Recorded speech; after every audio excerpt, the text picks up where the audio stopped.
तो आज की कहानी का शीर्षक है माँ की ममता, विधवा माँ की अनोखी कहानी।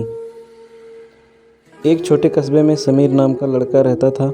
बचपन में ही पिता की मृत्यु हो जाने के कारण परिवार की आर्थिक स्थिति बड़ी दयनीय थी। समीर की माँ कुछ पढ़ी लिखी जरूर थी, लेकिन इतनी पढ़ाई से नौकरी कहाँ मिलने वाली थी। सो घर घर बर्तन मांज कर और सिलाई बुनाई का काम करके किसी तरह अपने बच्चों को पढ़ा लिखा रही थी। समीर स्वभाव से थोड़ा शर्मीला था और अक्सर चुपचाप बैठा रहता था। एक दिन जब वह स्कूल से लौटा तो उसके हाथ में एक लिफाफा था।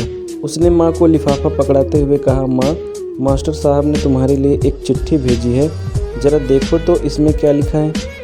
माँ ने मन ही मन चिट्ठी पढ़ी और मुस्कुरा कर बोली, बेटा, इसमें लिखा है कि आपका बेटा काफ़ी होशियार है। इस स्कूल के बाकी बच्चों की तुलना में इसका दिमाग बहुत तेज है और हमारे पास इसे पढ़ाने लायक शिक्षक नहीं है, इसलिए कल से आप इसे किसी और स्कूल में भेजें।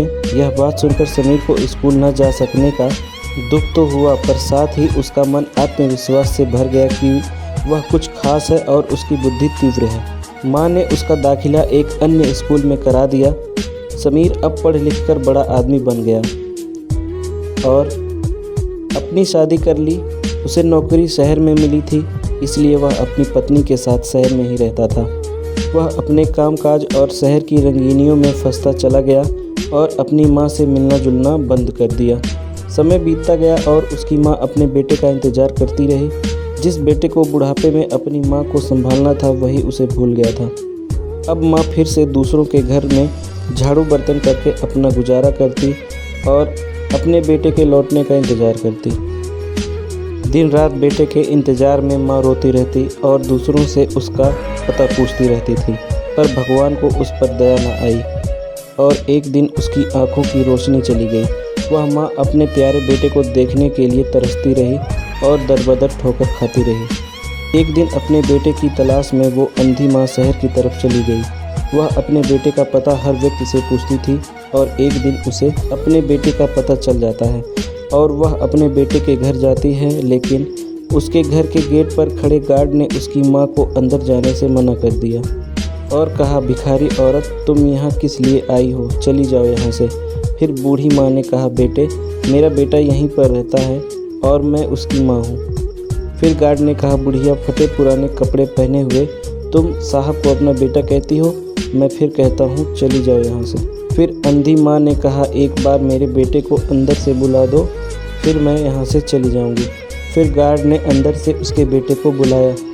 उसका बेटा बाहर आकर अपनी माँ को देखता है और चुपचाप उसे लेकर घर के अंदर चला जाता है। घर के अंदर जाने के बाद समीर की पत्नी ने कहा, यह कौन है और तुम इसे घर में क्यों लेकर आए हो? फिर बेटे ने कहा कि ये मेरी माँ है।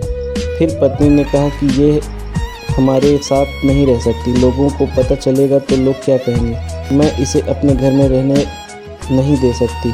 फिर बूढ़ी माँ ने कहा, बच्चों, तुम लोग मेरी वजह से आपस में झगड़ा मत करो, मैं तो सिर्फ एक बार अपने बेटे से मिलने आई थी और अब अपने बेटे से मिलने के बाद मैं वापस जा रही हूँ। यही कहकर बूढ़ी माँ रोते हुए वापस अपने गाँव लौट आई और कुछ दिनों के बाद वह भगवान को प्यारी हो गई। एक माँ अपने जीवन के सभी कर्तव्यों को पूरा करती हुई चली गई। बस उसकी यही इच्छा थी कि एक बार उसका बेटा उसे माँ कहकर बुलाए, पर ऐसा नहीं हुआ। जब उसके बेटे को यह बात पता चली तब वो अपने घर आया और अपनी माँ के रखे सामानों को देखने लगा। उन सामानों में समीर के पुराने खिलौने और बचपन के कपड़े तक संभाल कर रखे हुए थे। समीर एक एक कर सारी चीज़ें निकालने लगा और तभी उसकी नज़र एक पुरानी चिट्ठी पर पड़ी। दरअसल यह वही चिट्ठी थी जो मास्टर साहब ने उसे 20 साल पहले दी थी। नम आंखों से समीर उसे पढ़ने लगा। आदरणीय अभिभावक, आपको बताते हुए हमें अफसोस हो रहा है कि आपका बेटा समीर पढ़ाई में बेहद कमज़ोर है और खेल कूद में भी भाग नहीं लेता है। जान पड़ता है कि उम्र के हिसाब से समीर की बुद्धि विकसित नहीं हो पाई है, अतः हम इसे अपने विद्यालय में पढ़ाने में असमर्थ हैं। आपसे निवेदन है कि समीर का दाखिला किसी मंद बुद्धि विद्यालय में कराएं अथवा खुद घर पर रखकर इसे पढ़ाएं। सादर, प्रिंसिपल। समीर जान गया था कि भले ही अब उसकी माँ इस दुनिया में नहीं, पर वह जहाँ भी रहे उनकी ममता, उनका आशीर्वाद सदा उस पर बना रहेगा। दोस्तों, भगवान सभी जगह नहीं हो सकता, इसीलिए उसने माँ बनाई। माँ से बढ़कर त्याग और तपस्या की मूरत भला और कौन हो सकता है। हम पढ़ लिख लें, बड़े होकर कुछ बन जाएं, इसके लिए वह चुपचाप न जाने कितनी कुर्बानियाँ देती हैं। अपनी ज़रूरतें मारकर हमारे शौक़ पूरा करती हैं। यहाँ तक कि संतान बुरा व्यवहार करे तो भी माँ उसका भला ही सोचती है। सचमुच माँ जैसा कोई नहीं हो सकता। दोस्तों, आज की कहानी कैसी लगी आप कमेंट करके ज़रूर बताइएगा। अगर ये कहानी आपको अच्छी लगी हो तो प्लीज़ चैनल को लाइक करिएगा, शेयर करिएगा, सब्सक्राइब करके बेल आइकन को ज़रूर प्रेस कर लीजिएगा।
तो मिलता हूँ आपसे अगली वीडियो में ऐसी ही किसी अच्छी कहानी के साथ। तब तक के लिए गुड बाय।